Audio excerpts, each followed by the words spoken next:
Em nome do Pai, do Filho e do Espírito Santo, amém. Sou Dom João Batista, sacerdote católico da Ordem de São Bento. Dando continuidade aos vídeos sobre o tema Dois Amores, Duas Cidades, gostaria primeiro de esclarecer algumas expressões. Andei revendo os vídeos, que talvez essas expressões não ficaram bem claras. Primeiramente, sobre os santos do Antigo Testamento. As pessoas que viveram antes de nosso Senhor Jesus Cristo, mas que viveram em estado de graça. Então, frisar que essas pessoas ainda morrendo, ainda não iam para o gozo de Deus na eternidade. Os homens só puderam entrar no céu depois de nosso Senhor Jesus Cristo. Nosso Senhor Jesus Cristo se encarnou, o Filho de Deus se encarnou, que é nosso Senhor Jesus Cristo, nasceu, viveu, morreu, ressuscitou, ficou 40 dias na terra e depois subiu ao céu, como homem, além de ser Deus, mas como homem também. Então, essa entrada foi o primeiro homem a entrar no céu. Depois dele, então, vieram as almas dos homens que haviam morrido antes dele, no Antigo Testamento, e estavam em estado de graça, já haviam se santificado. Então, para esclarecer isso, porque creio que foi o primeiro vídeo dessa série, eu falei uma coisa que poderia dar a impressão que os santos do Antigo Testamento já iam para o céu. Não, eles iam para um lugar que como tem o costume de chamar limbo dos patriarcas, limbo dos justos. Era um lugar em que para o qual iam as pessoas que não se condenavam, que já haviam se purificado, se precisasse se purificar no purgatório, mas já estavam prontas para ir para o céu, mas não poderiam ir, porque nosso Senhor Jesus Cristo ainda não tinha entrado no céu. Ele foi o primeiro homem a entrar no céu. Muito bem. Segundo ponto, sobre o Papa Francisco, né? Eu disse que a doutrina do Papa Francisco nada mais é do que a doutrina do Concílio Vaticano II. E gostaria de frisar que ele mesmo disse isso, né? Logo no começo do seu pontificado, ele mostrou que ele queria colocar em prática nada mais, nada menos do que a doutrina do Concílio Vaticano II. Falei também sobre a questão do amar a Deus sobre todas as coisas, que todos nós temos que praticar o primeiro e maior mandamento de Deus, que é amar a Deus sobre todas as coisas. Mas é bom explicar que a perfeição desse mandamento deve ser alcançada, devemos estar em vista de alcançá-la, mas não é necessário já estarmos na perfeição do cumprimento desse mandamento para viver em estado de graça. Para amar a Deus sobre todas as coisas, radicalmente, é preciso estar em estado de graça. Rejeitar tudo o que é contra, radicalmente, esse mandamento, ou seja, o pecado mortal. Se já estamos em estado de graça, já temos, por assim dizer, o começo do amor de Deus sobre todas as coisas. Já temos o amor sobre todas as coisas, não em sua perfeição. A medida de amar a Deus é amá-lo sem medida. Então, nessa terra podemos crescer continuamente, indefinidamente, no grau de amor de Deus. Outra coisa é a questão da fé, né? Então, Deus se revelou, várias verdades reveladas por Deus, temos que aderir completamente a tudo o que Deus revelou, tudo. Se nós negarmos voluntariamente um só ponto revelado, nós perdemos a fé. Acreditamos em todas as outras coisas. Então não temos fé nas outras coisas? Certo modo, mas não a fé como a igreja entende, uma fé sobrenatural. Porque, como já expliquei, a fé sobrenatural tem como motivo da adesão a essas verdades, a submissão da nossa inteligência às verdades, a veracidade de Deus. Que Deus não pode enganar-se nem nos enganar. Ora, Se eu nego um só ponto, eu nego essa veracidade de Deus. Porque eu que julgo, passo a eu mesmo julgar se aquela coisa é digna ou não de ser crida. Então, o motivo fundamental da fé vai por água abaixo. Então, perde-se a fé. Então, para ter fé, é preciso crer em tudo, sem negar nada. Se nega algo sem ter consciência de que se está negando uma verdade revelada por ignorância, outro motivo, aí não se perde a fé.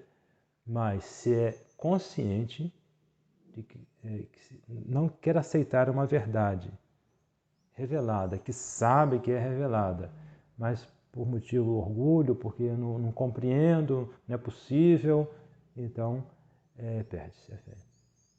Porque aí muda-se o motivo da credibilidade. Ao invés de ser a veracidade de Deus, passa a ser a minha própria cabeça. Tudo bem.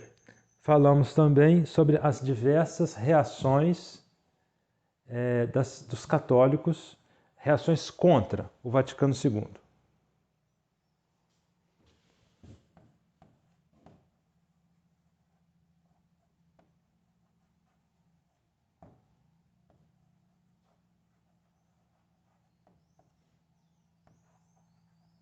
Porque vimos que o Vaticano II foi a introdução das ideias liberais, modernistas, da nova teologia, todos eles condenados pela Igreja. Essa doutrina foi aprovada pelo Vaticano II. Então, vimos que a maioria, infelizmente, aceitou, porque muitos já tinham a cabeça virada.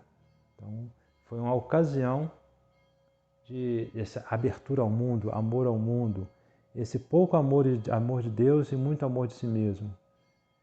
Já havia em muitos. Então, essa doutrina do Vaticano II veio satisfazer esse desejo. Mas muitos bons católicos reagiram contra.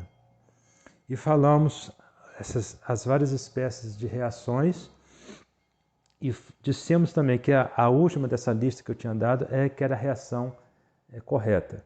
Mas não expliquei muito, então pretendo hoje dar uma explanação um pouco maior sobre o porquê de que só a última é a reação conveniente. Então, a primeira, submissão às autoridades.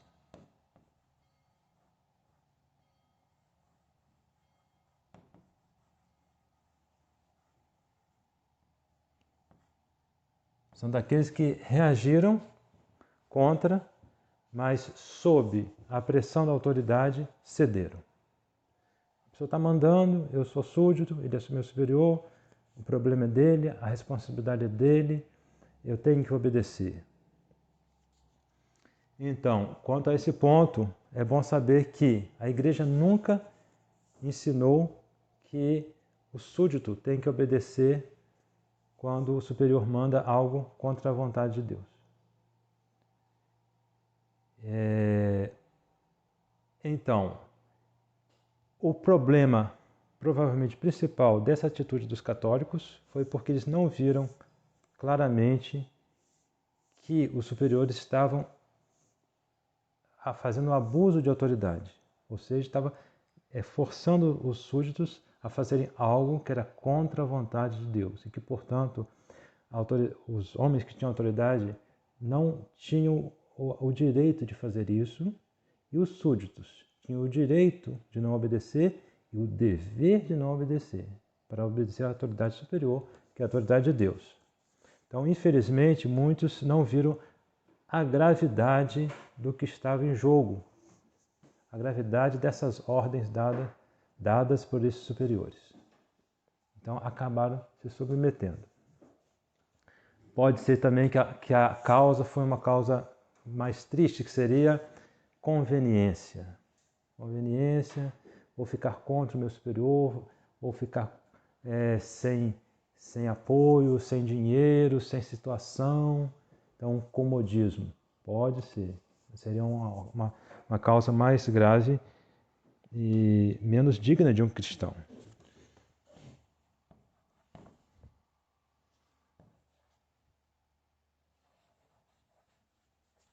Abandono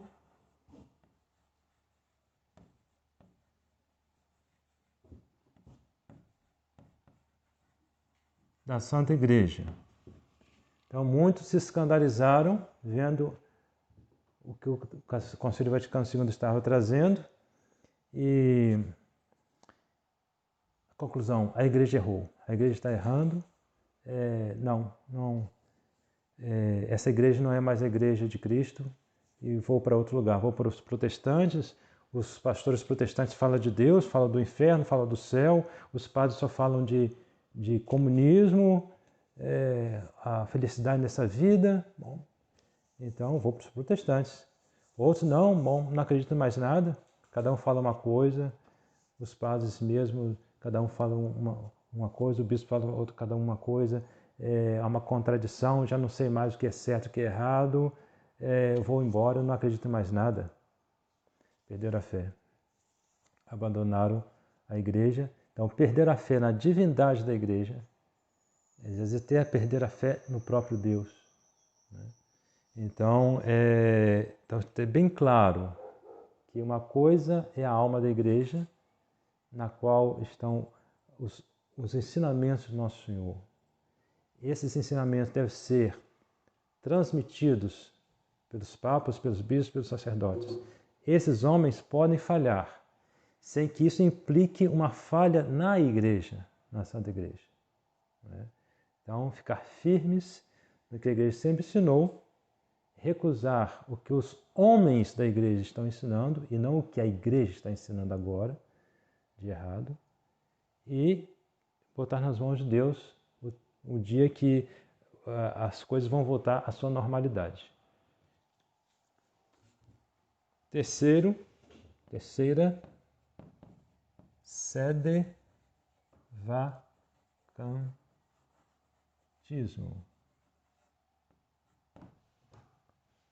Em geral, eles partem do princípio de que, o Papa não pode errar, a Igreja não pode errar, estão errando. Então, não é a Igreja nem o Papa. É um falso Papa. Um falso Papa e pronto. É muito simplista, porque a Igreja nunca decretou dizendo o Papa fazendo isso, falando isso, ele deixa de ser Papa. Então, por mais que hajam grandes teólogos, santos, que tenham opinião de como o pontífice perderia o pontificado, a Igreja nunca decretou. A única coisa que é líquida, tranquila na Igreja, é se o Papa se demite. Pede demissão, deixa o pontificado livremente. Aí sim ele deixa de ser Papa. Outras coisas não. Então não se deve entrar nesse caminho porque tem muitas consequências graves em cima de uma opinião. Né? Então esses homens, depois muitos deles dão um valor infalível ao que a Igreja não diz que é infalível. A Igreja diz que o carisma da infalibilidade do Papa só quando fala ex cátedra, com certas condições. Esses papas conciliares não usam essas condições justamente por serem liberais. Eles não querem obrigar a consciência de ninguém a ficar fixa numa verdade, porque para eles a verdade não é fixa. Ela muda com o tempo. Eles não usam do carisma da infalibilidade. Então, depois, eles acabam, por conta própria, muitos elegem um Papa por conta deles mesmos. Eles entram num caminho muito perigoso, e acabam também acusando aqueles que não são adventistas de não serem católicos. Em cima de uma opinião, eles dogmatizam essa opinião. Quarta, tradicionalismo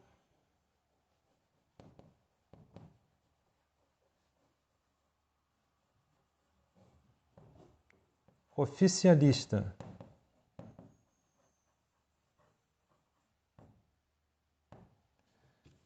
São daqueles que dizem, bom, eu estou contra tudo isso,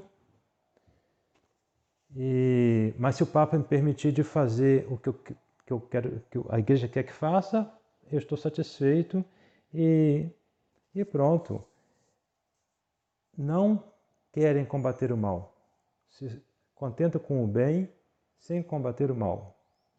E se colocam na mão desses homens que invadiram a igreja, estão com os postos de comando da igreja, cujo objetivo é destruir a igreja.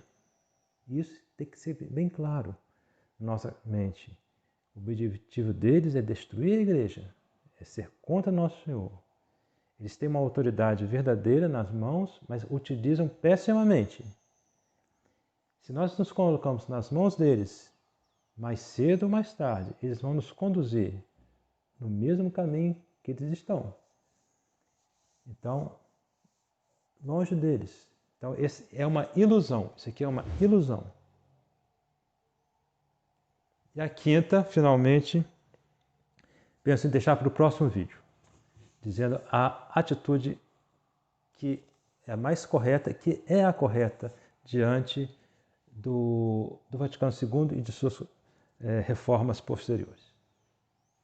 Pai, do Filho e do Espírito Santo. Amém.